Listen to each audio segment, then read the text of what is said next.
Salut à tous, c'est Adriel et aujourd'hui on va parler de dessin, d'art, d'études, de passion.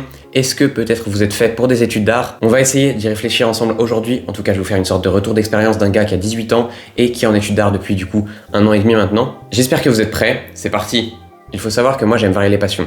J'aime dessiner et puis c'est devenu le fil conducteur de ma vie aujourd'hui à travers mes études notamment. Donc je le suis et je dessine beaucoup au quotidien. Mais honnêtement c'est pas toujours un plaisir. Si bien que parfois quand je suis en train de dessiner et que je me rends compte que vraiment j'adore faire ce que je fais et que je suis pris vraiment par le truc, que je me sens trop bien en étant en train de dessiner, que je pense plus au temps du tout, eh bien je me dis waouh ok c'est bon, je fais les bonnes études, ça me rassure un petit peu parce que en fait souvent je me rends compte que j'aime dessiner mais c'est pas non plus une folie et parfois par rapport à mes camarades je me sens un petit peu à l'écart. Dans tous les cas j'aime bien ça, c'est clair, mais une passion c'est vraiment très fort. Vous qui regardez la vidéo, peut-être dans la vie que vous aimeriez faire de la mode, de l'art, de la musique, du dessin plus précisément, ou alors de l'animation, et vous vous demandez donc est-ce qu'une école d'art c'est fait pour moi? Quelles études sont faites pour moi? C'était un petit peu mon cas du coup il y a 2 ans quand je me demandais encore ce que j'allais faire, parce que pour se remettre un petit peu dans le contexte, moi depuis que je suis tout petit j'aime dessiner, parce que mon frère dessinait aussi, qu'il a 1 an de plus que moi, qu'on a grandi ensemble, on a beaucoup dessiné tous les deux toute notre vie, et que c'est un cercle vertueux en fait, le dessin, c'est que tu dessines de mieux en mieux, t'es de plus en plus fier de toi, les gens autour t'encouragent de plus en plus, te disent que c'est bien ce que tu fais,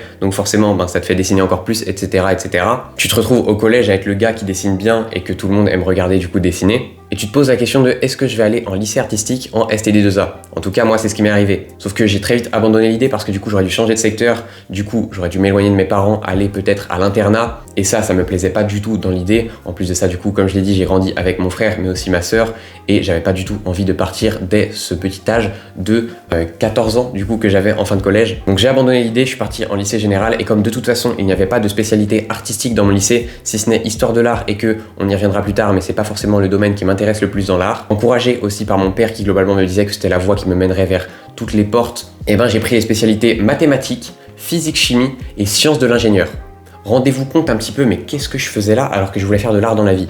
Enfin bref, j'ai fait ces spécialités-là, et malgré le fait que au collège et avant dans la vie, j'ai toujours eu des facilités pour ces matières-là, je me suis rendu compte que vraiment, c'était pas du tout ce que j'avais envie de faire dans la vie. J'ai donc commencé à me renseigner du coup sur les études après le lycée, sur est-ce que j'ai envie de faire une école d'art peut-être, est-ce que j'ai envie d'aller en fac d'art. Mon père aussi s'est renseigné à côté, on s'est rendu compte que la fac d'art, c'était peut-être très bien pour des gens qui veulent faire des trucs précis, mais en tout cas moi, c'était pas forcément ce qui me correspondrait le mieux. Mon père a découvert les stages de l'école Pivot, l'école donc où je suis aujourd'hui en 2e année, enfin en première année de tronc commun, et l'année dernière j'étais en prépa intégrée à l'école. Et donc à ce moment-là, on a découvert que l'école organisait des stages découvertes en gros de ce qu'on allait faire en prépa après. Et je suis donc venu à un de ces stages, ça durait 2 ou 3 jours, je sais plus exactement. Il y avait un stage dans l'école de Rennes et un stage dans l'école de Nantes. Donc moi je suis en milieu Bretagne, donc les deux étaient possibles, mais Rennes ça m'arrangeait plus. J'ai découvert que les locaux en plus étaient beaucoup plus jolis honnêtement et plus récents à Rennes, donc je me suis dit trop bien, c'est plus proche de chez moi. En plus de ça, ce qu'on a fait à Rennes, moi ça me plaisait beaucoup, donc je me suis dit c'est très bien, j'ai envie de faire ça, je vais essayer de passer l'entretien pour rentrer dans cette école là. J'apprends dans la foulée qu'il faut un book pour rentrer en école d'art, donc je prépare 30 dessins parce que dans mon école c'est 30 dessins qu'il fallait, des dessins le plus variés possible, en tout cas le plus différent si on voulait être pris, parce que mon père m'avait dit que globalement il serait pas fan d'un gars qui vient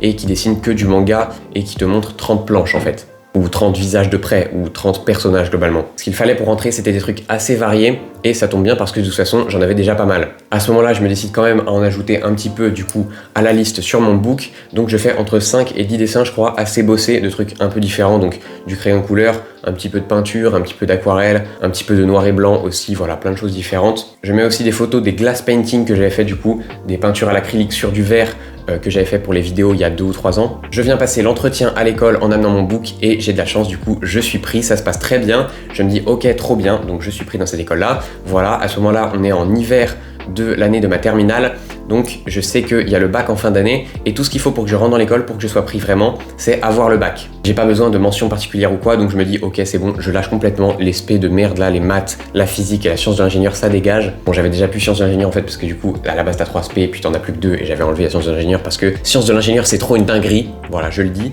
Mais voilà, je viens au lycée en sachant exactement ce que je vais faire après, j'ai pas le problème de Parcoursup que tous les autres ont, et je me dis waouh c'est trop bien, je vis un rêve éveillé. Les vacances d'été passent tranquillement, et là vient la rentrée, et c'est complètement la désillusion, non pas du tout. C'est pas du tout la désillusion, c'est un plaisir en fait. Je viens en cours, je suis trop content de ce qui se passe, les cours me plaisent beaucoup, forcément par rapport à des spé scientifiques et le lycée, j'apprends plein de choses au quotidien, je fais ce qui me plaît quand même vachement. Donc je suis trop content. J'ai des camarades par contre qui viennent d'autres études et qui ont déjà fait des études en fait qui leur plaisent un peu. Donc forcément ils n'ont pas ce choc de waouh, c'est incroyable, c'est trop bien. Même si on a pas mal de rendus et du coup il y a une charge de travail qui est assez grosse. C'est du travail mais c'est pas de la physique à réviser. Donc pour moi ça me va très bien. Le temps passe et petit à petit je me dis ok, on dessine beaucoup.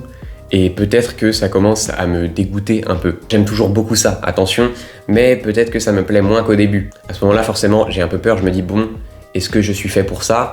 Je crois que oui, globalement, mais voilà, on commence à avoir des petits doutes. Et je sais que dans la vie, j'aime me passionner pour des choses très différentes, moi, globalement. Faire des vêtements, j'adorerais. Faire de la musique aussi, vraiment beaucoup. Il y a une guitare derrière moi, c'est pas pour rien, j'en fais un petit peu, mais j'aimerais en faire beaucoup plus. Forcément, il y a une priorisation qui fait que j'ai pas le temps de développer les petites passions qui pourraient se développer en parallèle. Mais la musique et la mode, c'est des mondes assez opaques vu de l'extérieur en plus, donc forcément, c'est pas facile d'y entrer. La passion, par contre, que je garde toujours et qui est peut-être la plus forte, c'est celle de la vidéo. J'adore faire des vidéos, c'est pour ça qu'on est mardi, que je viens de tourner une vidéo de 34 minutes et que malheureusement le micro était branché mais il n'enregistrait pas le son, c'était le téléphone.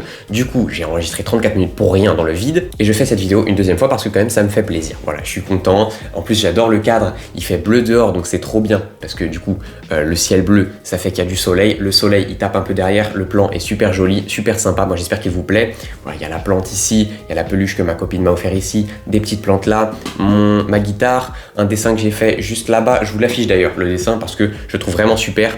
Voilà, c'est un des dessins qui m'a pris le plus de temps dans la vie. Je le trouve super cool. Voilà, je fais rarement de la couleur sur des environnements comme ça, donc je suis très content. Et il y a aussi un dessin juste ici que j'ai fait en cours. Bref, les plans vidéo, faire des jolies images, j'adore ça. On en revient à l'école et souvent, quand je dis que je suis pas vraiment passionné par ce que je fais à mes camarades, ils me disent « Mais Adriel, qu'est-ce que tu fais là ?» Comme si c'était logique, qu'on trouverait tous forcément une passion et des études qui y sont associées.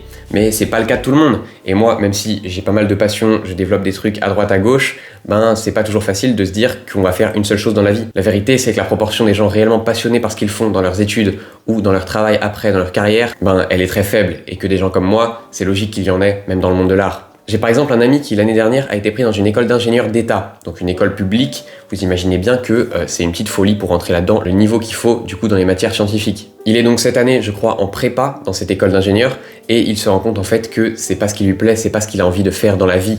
Lui, ce qu'il aime, c'est la musique et donc il se dit que il a envie de s'orienter vers des études de sound design, un truc qui est quand même pas mal différent des études d'ingénieur, mais il se bouge, il se dit ok, moi ce que j'aime dans la vie c'est ça. J'ai pas envie en fait de m'enfermer toute ma vie dans l'ingénierie, même si il aurait pu avoir un bon salaire à la clé et une vie super sympa, voilà, qui coule toute seule. Il va certainement devoir travailler à côté des études, peut-être même l'année dernière, du coup faire une pause dans les études pour travailler toute l'année, pour payer l'école de sound design qu'il veut faire. Mais écoutez, moi je l'encourage à fond là-dedans, je trouve que c'est une super idée de suivre toujours ses passions, ses rêves. Malheureusement, la majorité des gens se seraient contentés de flotter, voilà, là où le courant les mène. Et oui, quand la rivière dans laquelle tu veux aller, elle est pas sur le chemin de la rivière dans laquelle tu es actuellement, c'est pas facile de nager à contre-courant. Mais comme on dit, en tout cas comme j'ai décidé de dire, c'est pas le courant qui nous porte, c'est nous on porte le courant. J'aime l'idée d'être artiste et globalement je suis passionné par des domaines artistiques divers par période. Pour autant, est-ce que je suis l'artiste fou enfermé dans une grotte et à fond dans un truc précis tout au long de sa vie ?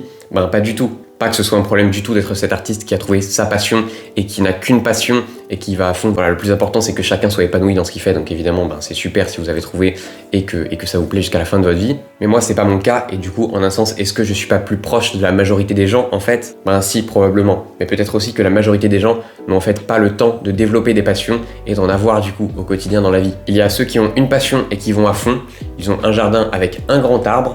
Il y a les gens comme moi qui ont plein de petits trucs qu'ils adorent faire, des petites passions en fait, qui ont un jardin avec plein de petites plantes.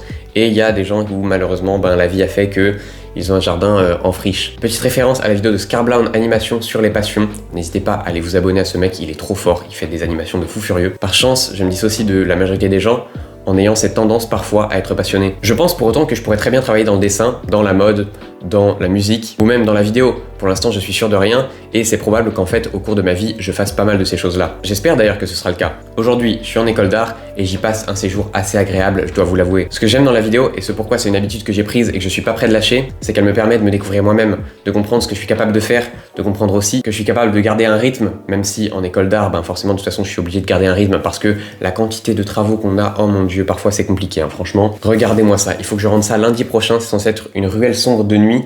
Essayez de vous projeter un petit peu Et ben non, vous vous projetez, vous voyez quand même rien parce que c'est trop une folie. Ça va me prendre un temps monumental cette histoire. Mais c'est pas grave, j'adore la peinture et la couleur d'ailleurs. Et surtout, à terme, la vidéo me permet d'explorer toutes ces passions et de vous en parler, de partager avec vous ce que j'aime faire et de garder une raison d'explorer mes idées et de les développer. Si vous avez des doutes sur le chemin que vous devez emprunter, si vous avez des doutes sur les études que vous voulez faire, la carrière que vous voulez mener, ou même si vous êtes perdu par rapport à ce que vous voulez faire de votre vie en général, ben franchement, moi j'aurais qu'un seul conseil à vous donner, c'est un petit peu bateau et bête dit comme ça, mais c'est de suivre votre cœur en fait. J'aime à croire que dans la vie, la quête de tout un chacun est de trouver le bonheur, quel que soit le moyen, la forme ou l'expression par laquelle ça passe. Voilà, j'espère vraiment que cette vidéo, mon expérience que je vous ai racontée aujourd'hui, ça vous a permis peut-être de trouver des idées, en tout cas au moins de réfléchir un petit peu, qu'elle vous a plu au moins. Si c'est le cas, n'hésitez pas à vous abonner à la chaîne pour ne pas manquer les prochaines vidéos et puis pour me soutenir aussi, vraiment ça me ferait super plaisir. Et surtout, n'hésitez pas à commenter la vidéo. Si vous avez des choses à me dire, si vous avez des questions à me poser, j'y répondrai vraiment avec plaisir. Le soleil est là pour la fin de la vidéo, j'espère que c'est pour me dire que j'ai fait un truc pas trop mal aujourd'hui. Nous on se retrouve samedi prochain pour une nouvelle vidéo. C'était Adriel. Ciao!